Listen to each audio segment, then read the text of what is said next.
7h21 em Campos, de volta com Folha no Ar, primeira edição ao vivo aqui pela Folha FM e também nosso stream aí no Face. Daqui a pouco esse programa estará editado em podcast, o oferecimento dos laboratórios Plínio Bacelar e Clínica Proteus. Hoje o programa, que tem a presença do jornalista Luiz Abreu Barbosa, vem trazendo aqui o convidado Cristiano Miller, que é advogado, presidente da OAB Campos, a quem eu dou bom dia agora. Agradeço pela presença, agradeço aí já, né, por estar conosco em videoconferência, mesmo que seja, mas, né, por estar conosco aqui nesta manhã, doutor Cristiano Miller. Um prazer sempre renovado poder conversar com o senhor, recebê-lo aqui no programa. Muito obrigado, seja bem-vindo aí ao Folha no Ar. Bom dia, Cláudio, bom dia, Aloísio. É mais uma vez um enorme prazer poder estar aqui com vocês, bater um papo, né? Entender um pouquinho do que está acontecendo com a política de Campos. Enfim, vamos conversar um pouco com as ordens. Cristiano, bom dia. Só para registrar aqui, tem uma explicação aqui, um ouvinte assíduo do programa, o vereador Ivan Machado, candidato à reeleição, dá uma explicação também aqui sobre esse elevadíssimo número de candidatos, que é interessante e pertinente. Eu vou ler aqui. Bom dia. Acredito que o número elevado de possíveis candidatos a prefeito esteja diretamente ligado ao fato de, pela primeira vez, os partidos não poderem coligar na eleição de vereador. Dessa forma, a nominata alimenta a necessidade de ter um cabeça sustentando-a. É um bom argumento, Ivan. Você pode ter razão. Você pode ter razão, sim. É um bom argumento. Cristiano, antes de entrar na pauta da crise financeira, você participou de uma eleição também disputada e se elegeu venceu a presidente da OAB. Diante dessa experiência pessoal, como é que você analisa esse pleito, e como campista também, por óbvio, como é que você analisa esse pleito com tantos candidatos a prefeito de Campos? Como é que você vê? Olha, Luiz, assim, é como a gente estava conversando agora há pouco, né? Um pleito aparentemente com um número de candidatos nunca visto, né, antes, né? O maior número de candidatos normalmente se apresentam como pré-candidatos, depois acabam não confirmando, e agora todos confirmaram, o que a tese levantada pelo vereador Ivan Machado pode realmente ser extremamente pertinente, né? Do ponto de vista prático, isso pode ter um significado muito importante. Mas eu sinceramente espero que esses 12 candidatos, pelo menos por enquanto 12 candidatos, tragam efetivas propostas, né? Porque Campos é um município, qualquer candidatura, e eu não tenho experiência em eleições que não sejam as eleições da OAB, que participei uma única vez, né? Mas Campos, eu imagino que uma campanha para prefeito de Campos seja uma campanha extremamente difícil. Campos é um município extenso, né? População enorme, mas territorialmente também muito extenso. Você fazer campanha, se fazer conhecido no município do porte de Campos, já é um desafio, né? Já é um desafio. E você se fazer apresentar para a população com propostas que realmente interessem, né, para a grande população, é algo que vai ser desafiador, penso eu, para todos esses candidatos, né? Eu, sinceramente, espero que esse número significativo de candidatos signifique, na prática, uma apresentação de propostas viáveis de saída para essa crise sem precedentes no município de Campos. Eu imagino, pelo menos, que todos eles já tenham alguma proposta concreta para apresentar, não é? Eu acho que, enquanto aqui debatedores, a gente bater um papo, conversar, sugerir, é uma coisa, mas na medida que você se apresenta como candidato a prefeito de um município de Campos, com aproximadamente 600 mil eleitores, você precisa ter algo concreto para apresentar. Você não pode ficar tangenciando diante de uma crise financeira tão grave. E eu acho que um compromisso extremamente grande você vir como candidato a prefeito sem que você tenha algo bastante palpável para que as pessoas compreendam a sua proposta. É desafiador. Cristiano, eu gostaria muito que você estivesse certo e acho que você está certo. Gostaria muito que essa razão se confirmasse pela realidade, mas assim, a gente tem que lembrar que a eleição presidencial foi vencida com razoável folga em 2018 por Bolsonaro, que não foi muito fértil a apresentação de propostas, tirando armar a população enfim, sem partidos, essas coisas subjetivas propostas de fato para o Brasil, não tinha, assim, muitas, né? A própria proposta liberal está indo por ralo agora em nome do populismo da reeleição. Então, infelizmente, às vezes, dá para tangenciar, sim, essa discussão mais séria de propostas de sair vencedor, né? Agora, em relação ao foco da discussão de sábado, eu queria aprofundar com você. Quer dizer, você pegar o cerne a pergunta principal, a mais direta, a mais imediata da crise financeira de Campos, como é que você vai um orçamento de, vamos lá, 1,5, 1,7 bilhão, essa variação aí, a gente só vai saber mesmo agora no último trimestre do ano, vai botar aí 1,57 bilhão, mas ainda que seja 1,7, que foi o que foi enviado em abril à Câmara. Como é que você faz para administrar um município com 1,7 bilhão que seja, com 1,1 bilhão prometido com folha de pagamento? É a pergunta que eu fiz, eu faço a todos os entrevistados desses painéis, né? E você respondeu aqui. Se esses números se confirmarem, publicado no último sábado, veremos que o cenário é dos piores. Quando aproximadamente 65% do orçamento previsto para 2021 já está comprometido com a folha de pagamento do servidor, o que extrapola o limite da lei de responsabilidade fiscal, não há administração que resista a esse verdadeiro inchaço. Mas, por pior que seja o cenário, a solução precisa haver. É o que esperamos ouvir dos inúmeros candidatos ao cargo de prefeito de Campos. Não nos deixemos levar, contudo, com propostas mágicas e mirabolantes, pois elas jamais se encaixarão na gravidade e na seriedade com que o tema necessita ser tratado. Ponto. O que você acrescentaria a essa resposta?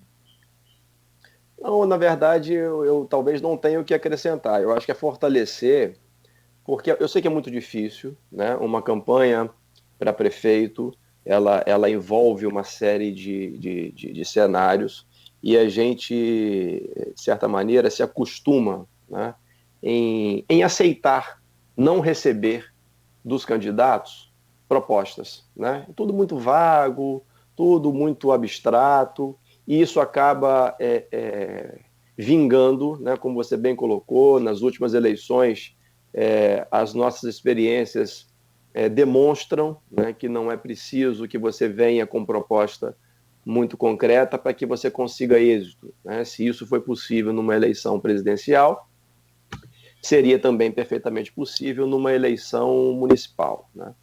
Mas eu acho que é imprescindível, diante de uma crise desse tamanho, e também a gente não vai se iludir, não, o município de Campos não vai sair desse problema, dessa crise, em um mandato, né? Em 3 anos, 4 anos, isso não vai se resolver. É preciso também que a gente tenha muita consciência em relação a isso. Mas é preciso que se faça alguma coisa, que se dê o primeiro passo, né? E é impossível, na minha concepção, que a gente consiga sair de um cenário tão desastroso, tão ruim, sem que você adote medidas impopulares. Isso é impraticável. Impraticável. Então não tem como você querer sustentar uma máquina tão pesada como é atualmente a administração pública municipal, com tantos servidores, né? Além dos concursados, evidentemente, sobre esses eu não estou nem me referindo aqui, mas com tantos servidores como comissionados, sobrecarregando ainda mais essa estrutura, comprometendo quase 65% do orçamento. Como disseram os economistas que me precederam nas entrevistas, já numa visão otimista de orçamento. Sim. Ou seja, já numa visão otimista de orçamento, você está comprometendo quase 65% desse orçamento com pessoal. Isso é impraticável. Isso é impraticável. Qualquer economia básica, e eu, longe de ser um especialista nisso, não sobrevive com essa quantidade, né, de pessoas absorvendo o dinheiro público. A sensação que a gente tem, e Campos é um município de porte médio, né, com aproximadamente 600 mil habitantes. A gente anda pelas ruas, a quantidade de pessoas que tem algum tipo de vínculo com a prefeitura é absurda. Parece uma cidade micro de interior, em que a cidade gira em torno daqueles que trabalham na prefeitura. E quando você tem um município do porte de Campos, isso em qualquer município isso já seria inaceitável. Mas quando você vê um município do porte de Campos com essa característica, é no mínimo preocupante. E se você, que se apresenta como candidato, já entra num pleito tendo resistência a esse tipo de medida porque ela é impopular, eu penso que fica bem difícil, fica bem complicado, fica ainda mais difícil, né? Já é difícil você encontrar saídas. Acredito que ninguém tem uma saída pronta. Qualquer um que chegar aqui com uma ideia pronta, eu tendo, num primeiro momento, a criar algum tipo de desconfiança. Mas se você não quer, né, enxergar o óbvio, né, que uma máquina dessa, com uma quantidade de pessoas vinculadas, é insustentável, principalmente num momento de crise como esse, aí fica realmente bastante difícil que a gente consiga alavancar e sair de uma crise tão complexa como essa. Se o simples você não quer fazer, será que o complexo vai querer?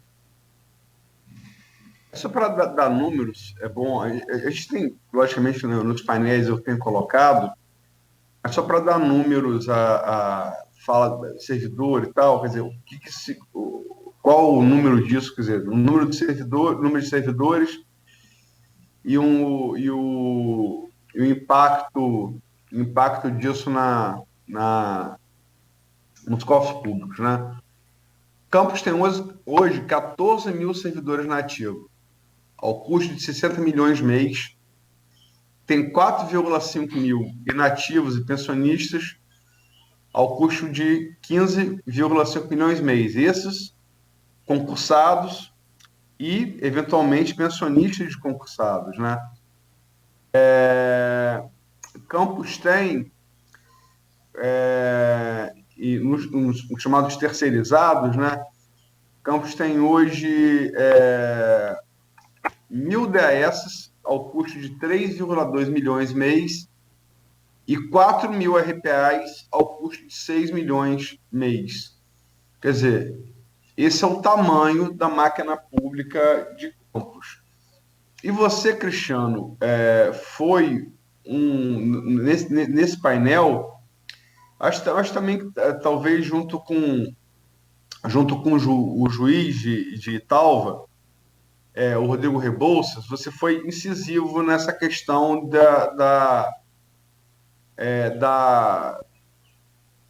de ter que diminuir o tamanho dessa máquina. Você e o Rodrigo Rebouças foram, digamos assim, numa linha mais da austeridade, mais economicista. Por que você acha que essa é a solução? Eu não tenho assim, isso aí não vai resolver todos os problemas, claro. Mas eu tenho a convicção de que passa por isso. Necessariamente passa por isso, né? Os números, né, os custos desse pessoal evidenciam. E aí tem o contra-argumento, né? Mas se você diminuir o número de pessoas que trabalham para a administração pública, os serviços vão diminuir. Mas será que os serviços estão bem prestados? Será que a qualidade do serviço hoje em dia que a gente recebe do poder público é satisfatória? Porque não adianta a gente ficar com meias palavras, né? A gente fica se iludindo, querendo falar de uma maneira que não crie desconforto. Eu acho que o papo é no sentido de não criar desconforto para ninguém, não é esse o objetivo. mas é falar de maneira mais direta, né? Os serviços são prestados de forma adequada? Eu tenho certeza que se for fazer uma pesquisa, o resultado vai ser, não são prestados de forma adequada. Então, não é o número de pessoas que vai significar uma qualidade do serviço. Isso não é campus, é qualquer lugar, é assim. Você precisa ter pessoas comprometidas com o serviço público, em prestar o serviço de forma adequada. E isso não significa quantidade, é qualidade daqueles que estão trabalhando. E como eu disse, isso não traz a solução para todos os nossos males, óbvio que não. Mas tem que passar por aí, necessariamente passar por aí. E me preocupa um pouco, porque todos aqueles que se apresentam, seja como candidatos a prefeito, eventualmente alguns como candidatos a vereador, o discurso é exatamente o oposto, né? Ou seja, é de cada vez mais fomentar esse tipo de política que, a meu ver, não faz mais nenhum sentido, né? Não, nenhum sentido. É você ver a coisa pública de uma outra forma, que realmente dê resultado para aquilo que ela se propõe, que é uma qualidade para os cidadãos, né? É para isso que existe o poder público, e não para se auto-beneficiar. Deixa eu fazer um advogado do diabo aqui, que é a minha função dá sempre contraditório, né? Jornalista tem sempre que... Como advogado também, jurista. Como direito, não é nem o jurista, o direito, né? Precisa buscar o jornalismo também. O serviço pode não ser bom, mas se houver enxugamento, ele não pode piorar ainda mais? Veja bem, esse é o discurso, né? Esse é o discurso, que a redução da quantidade de pessoas acarretaria a piora do serviço. Mas talvez seja o caso de você estabelecer um controle interno, que nada é fácil, eu reconheço disso, né? Reconheço isso. Mas você estabelecer um controle interno de produtividade mais eficaz, mais eficiente, né? Porque o que a gente tem hoje, isso é evidente, demandaria alguma criatividade para que você trabalhe dentro do que a legislação permite, né? Porque a reforma administrativa pretendida, ela visa também a atacar esse aspecto, né? Que haja um melhor controle da produtividade por parte dos servidores públicos. Hoje em dia nós já temos esse controle, que nitidamente é um controle que não surte os resultados esperados. Mas você, com alguma criatividade, talvez consiga, né? Também não tem aqui uma resposta, mas isso é imprescindível, que você tenha condições de controlar melhor a produtividade do seu servidor. E se você consegue controlar a produtividade do seu servidor, fazendo com que efetivamente ele dê resultado na atenção ao cidadão, não é, a meu ver, a redução do número de pessoas que prestam esse serviço que vai significar a má qualidade do serviço. Pelo contrário, você pode ter uma redução e isso ampliar a qualidade desse serviço, desde que você estabeleça metas, regras, enfim, de administração pública eficazes, né? Só para deixar claro ao ouvinte, eu acho que todo mundo está sabendo, né, o telespectador do streaming, a reforma ao qual o Cristiano se refere está encaminhada desde a semana retrasada, se não me falha a memória, desde a quinta-feira da semana retrasada, pelo governo Jair Bolsonaro, ao Congresso Nacional, que deve mexer e criar novas regras para os novos concursados, né? Sobretudo em relação à estabilidade, né? Mudança de regras, tentativa de impor uma cobrança maior de produtividade, né? Mas isso para os que fizeram concurso daqui em diante, né? Quer dizer, após a aprovação da reforma, não retroativo. Agora, Cristiano, teve ontem aqui o Marcelo Lessa, seu colega, inclusive, como professor da FDC, né? Uhum. E é uma pessoa muito conhecida na cidade, promotor, atuação bastante... já há algum tempo e bastante... Marcelo tem essa característica, né? Sempre na linha de frente. E ele falou que antes Porque, assim, eu fiz uma análise aqui ontem, e é uma análise que eu fiz até para uma outra pessoa, para um outro jurista que não participou desse painel, e aí, trocando ideias sobre o painel, com esse outro jurista, a minha análise, eu acho que você, Cristiano, e o Rodolfo, Rodolfo não, o Rodrigo Rebouças, o juiz de Itaú, foram mais economicistas, mais austeros, mais, digamos, liberais, no sentido do liberalismo econômico, que o Tiago tinha sido mais progressista, mais humano, mais atento ao social, humano não no sentido que você e o Rodrigo são os humanos, mas na linha mais humanista, né? E que o Marcelo tinha sido meio lá, meio cá. Ele o que também não estou dizendo que ele ficou em cima do muro, mas com posições mais digamos, à esquerda e mais, digamos, mais liberais. E o Marcelo, nesse meio termo, também é só uma análise minha, isso não é uma verdade, só uma opinião, ele propôs que, antes de se mexer em qualquer coisa de servidor, que se executassem todas as dívidas municipais, dos tributos municipais, a saber, ISS, IPTU, né? O que você acha dessa proposta do Marcelo? Eu acho que uma coisa não exclui a outra, né? Isso é importante. É claro que você tem um controle das suas receitas, né? Se você tem receita advindas de tributos não recolhidos, que você, evidentemente, vá atrás dessas receitas. O nosso cenário é tão delicado, independente do cenário delicado. Você jamais pode prescindir de receita alguma. Eu só não concordo com o Marcelo de que isso é algo que precisa, antes de mexer com o servidor, que você faça isso. Não, são coisas que você tem que fazer concomitantemente. Você tem que agir em várias frentes. Não dá para você escolher o que vem primeiro para poupar o outro. Não, não é isso. Não é enxugar o quadro de pessoal para que você não tenha que executar os débitos, né? Não. É fazer as duas coisas. Se existem tributos municipais, né, ISS, IPTU, e se esses tributos deixaram de ser recolhidos por algumas pessoas jurídicas, físicas, quem quer que seja, é claro, é dever do município. Isso aí não é um favor. É dever do município executar esses créditos. Isso é preciso ser feito com a máxima urgência, né? As informações um pouco distantes, eu não tenho dados concretos disso, mas as informações que a gente recebe é que foi feito, né, teve um aumento nos últimos anos dessa arrecadação advinda dessas execuções. Repito, não tenho aqui números para passar, mas independente do que foi feito, né, na atual gestão ou em gestões passadas, isso é dever. Isso é dever do poder público executar os seus créditos, né, de tributos não pagos. Isso tem que ser feito também, claro.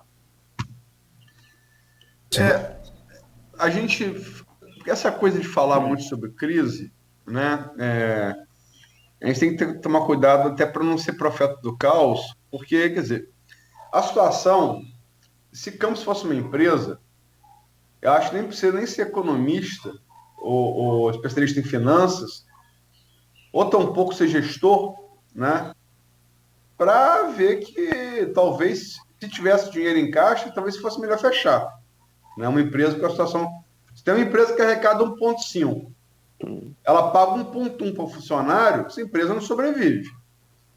Agora, Campos, por óbvio, não é uma empresa. Não se pode aplicar essa regra a ferro e fogo. E, sobretudo, Campos não pode fechar. A população mais pobre de Campos precisa dos serviços públicos municipais, que não são poucos. Né? Educação, saúde, transporte, ainda que regulação do transporte, enfim, entre vários outros. Saneamento que está terceirizado, mas a regulação dessa relação também. Enfim, Campos não pode fechar. Então, o campus precisa de alternativas. Então, não podemos ficar aqui também falando só de problemas. No painel com vocês, juristas, e no painel nos países anteriores, com sindicalistas, empresários, professores de diversas áreas, universitários, algumas foram colocadas e algumas são consensuais. Uma delas, Cristiano, e você também falou sobre isso, eu queria que você falasse um pouco mais aqui, que você falou que também não entende como isso aconteceu, é difícil mesmo para alguém entender. Campos, a colonização contínua de Campos, ela se dá a partir de 1632. Pedro de Góes tentou antes, mas tomou um pau do Goitacá e saiu batido daqui. Então, a segunda que ficou contínua, que vem até nós, de maneira contínua, é dos Sete Capitães. Começa em 1632, né, com cana-de-açúcar. Inicialmente não era nem para engenho de cana, era para servir como comida para gado. Fato é que, com a entrada dos engenhos e o ciclo do açúcar, se solidificou como principal atividade de Campos. De 1632 até os primeiros royalties vão ser pagos nos anos 90 do século XX e a participação especial a partir de 2000. Que esse mês de agosto passado agora foi pela primeira vez em 20 anos zero, o que mostra bem a situação que a gente está. Eu já perguntei você lá e é fácil aqui. Quer dizer, você tem um ciclo, um eixo econômico que vai da sua fundação até, quer dizer, é a principal gerador de renda de Campos, da sua fundação até o petróleo vir ali no final dos anos 2000. O primeiro carregamento comercial é de 77, mas os royalties, anos 90 do século 20, e PE, o exato ano de 2000. E você abandonou não falou nem só a cana, a agropecuária, ela não tem nem de longe o peso na economia que já teve. Quer dizer, por que na sua visão isso aconteceu? E se ela é uma saída para essa crise tremenda que a gente está passando agora? Aquilo que eu coloquei, né, na nossa conversa lá na entrevista anterior, né? É o equívoco que muitas vezes é cometido, de você, quando você tem uma receita importante, né, quando você tem uma receita muito importante, a sensação que dá é que você fica cego em relação às outras possibilidades. O dinheiro vindo do petróleo, dos royalties, né, na década de 90 e início de 2000, naquele momento ele foi tão significativo, era tanto dinheiro, que você acaba prescindindo de outras receitas, de outras áreas, né? E áreas extremamente tradicionais, né? Por que você não pode conviver com as duas? No caso particular aqui do ciclo do petróleo e da agropecuária, são áreas absolutamente que convivem perfeitamente. Não há necessidade de você priorizar, e mais, não é nem questão de priorizar, né? É você abandonar aquilo que sempre foi a característica do município. Não é que você vai fechar as portas para outras possibilidades.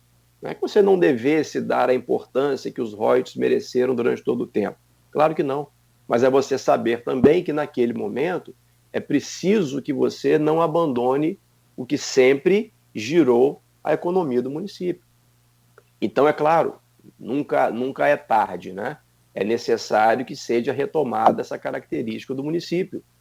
O que não foi feito durante todo esse tempo de royalties, o dinheiro era tanto que ninguém se preparou para nada.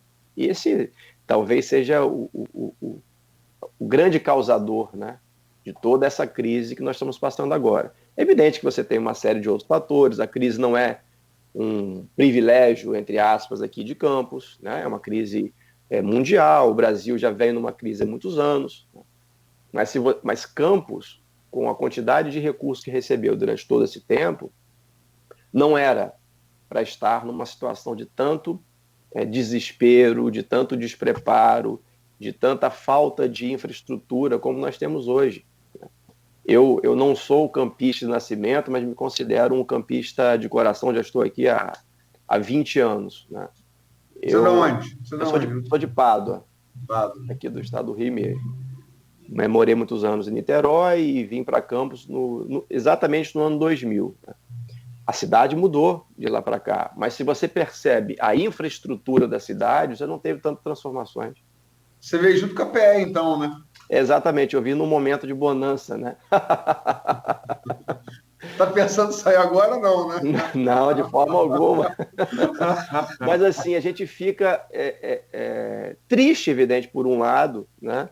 Porque a quantidade de recursos que entrou, e se houvesse, né, um preparo no sentido de que já antevendo que esses recursos iriam terminar num determinado momento, que você pudesse gastar aquela quantidade de recursos com responsabilidade. Eu sei que muitas vezes é exigir muito, né? Mas era preciso que alguma coisa fosse feita. Você não vê, né? Durante esses 20 anos, você não vê obras que realmente deixem, né, um legado para o município, para o cidadão. Você não vê isso. Que eu estou aqui me recordando, né, obra de maior impacto para a mobilidade do município, por exemplo, foi Arthur Bernardes, nesse período todo. Eu não me recordo de nenhuma outra obra que tenha, claro, várias foram feitas, mas que tenha uma importância significativa para o município. Não houve, né? O município ele foi crescendo, ele foi se incrementando em alguns setores por uma demanda natural do que foi acontecendo, às vezes nem apenas em Campos, mas na região, mas com a quantidade de recursos que nós recebemos, isso já está muito diferente, né? Muito diferente. Só para dar número também de novo, as quantidades de recursos, começando a contar de 1999, ano anterior ao pagamento das PEs, que começa a ser paga. Porque Campos fala muito em royalties. Isso está errado. Por que está errado? O royalties é mensal e veio ali nos anos 90, foi crescendo, mas Campos sempre recebeu mais de participação especial do que de royalties. E participação especial trimestral. Então, embora tenha entrado no linguajar do campista sem anglicismo royalty, ele está equivocado, porque sempre o que deu mais renda para Campos foram as participações especiais. Então, contando de 99, ano anterior ao pagamento das participações especiais, até o primeiro trimestre de 2020, corrigido pelo NPC, Campos recebeu a dinheiro de hoje 25 bilhões de reais. 25 bilhões de reais é orçamento de NASA. Dá para Cláudio Nogueira pegar o Beto e mandar para vocês para dar uma volta aí, né? Não, só ele. No projeto nosso é só ele. Enfim, e Cristiano fala com muita razão. Arthur Bernardes. Eu ainda, sendo justo, eu acho, a gente tem que falar também que são obras depois ali de 2000.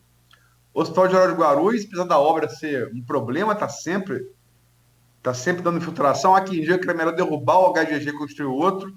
Mas é uma obra de vulto, né? Sim. Ninguém imagina hoje Campos sem HGG, também depois desse tempo. A duplicação do Alberto Lamego, né? O ENF, Campos cresceu para aquele lado lá, sim. Também é importante. E a ponte Alei Ferreira, no governo Mocáber também. Sim, perfeito. Acho que são 4 obras assim que eu, sendo generoso e justo, eu lembraria. Junto com a Arthur Bernardes, que para mim, concordo com você, Cristiano, é a maior delas. Pois é. E assim, a gente está aqui dando apenas exemplos de obras que sejam importantes, não por um momento específico, mas que fiquem para um legado. Mas é claro, isso sem contar, né, em todas as áreas básicas que demandariam um investimento e que a gente esperaria que tivesse, né? uma saúde de qualidade, uma educação de qualidade. E aqui não há nenhuma demagogia, não. Isso é o simples, isso é o básico, né? Você, com a quantidade de recursos dessa, ter uma qualidade de uma saúde e da educação que nós temos no município hoje, é triste, né? É triste, é decepcionante. Porque é difícil. E veja, aqui a conversa não é uma conversa de momento, é uma conversa que passa por pelo menos aí 20, 30 anos, por pelo menos isso, que é o tempo em que os recursos entraram com mais intensidade no município. Então não é uma crítica específica a A, B ou C. Isso é um problema de todos. É uma saúde ruim demais, é uma educação ruim demais para o que poderia ser em decorrência dos recursos que nós recebemos. É isso que deixa a gente decepcionado e triste. Não é uma cidade que eu estou, vamos dizer assim, aqui sustentando, não é uma cidade bonita, embora se fosse bonita, melhor ainda no que toca a alguns pontos da cidade, poderia ser muito mais bem explorados, por exemplo, né?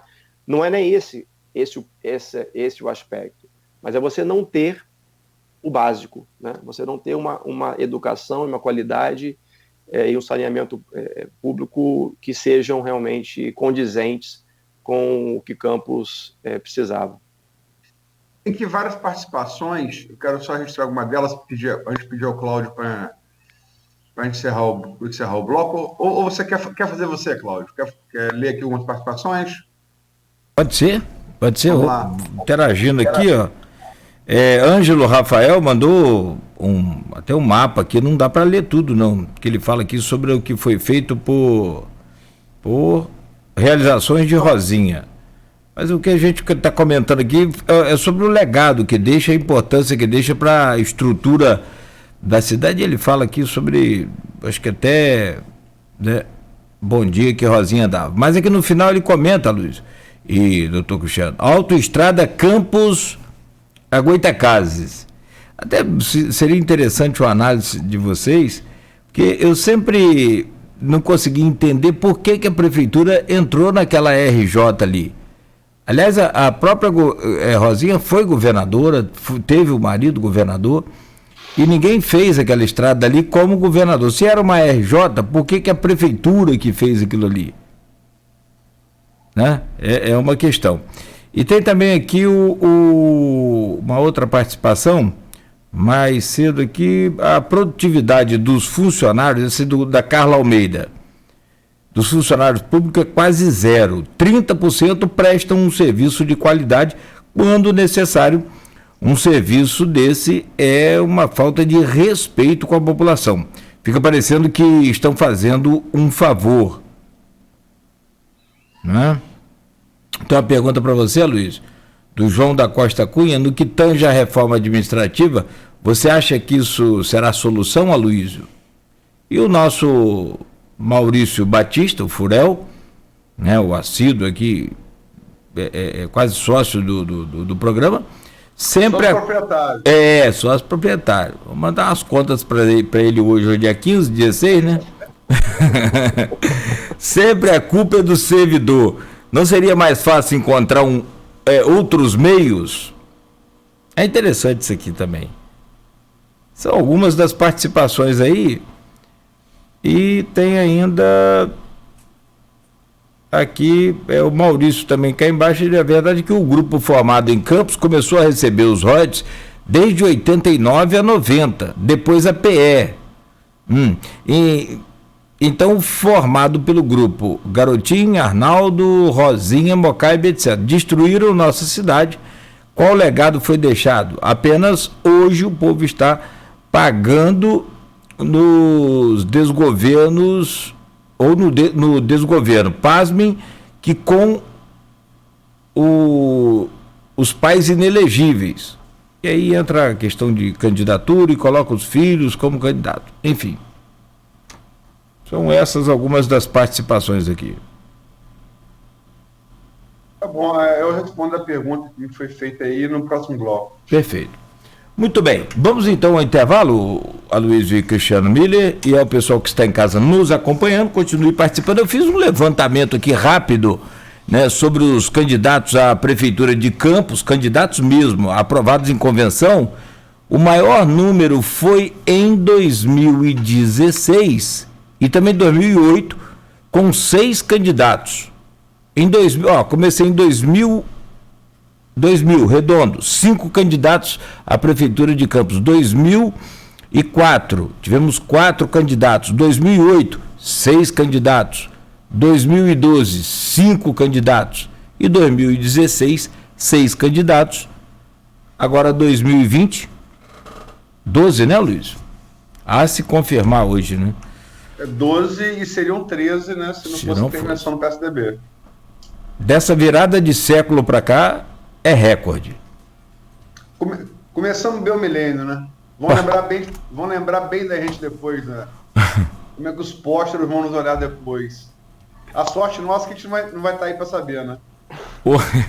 Pior que é. Ou melhor que é, né? Bom, são 8h02 agora em Campos. Rápido intervalo e a gente volta com o Folha no Ar, primeira edição. Um oferecimento dos laboratórios Plínio Bacelar e Clínica Proteus.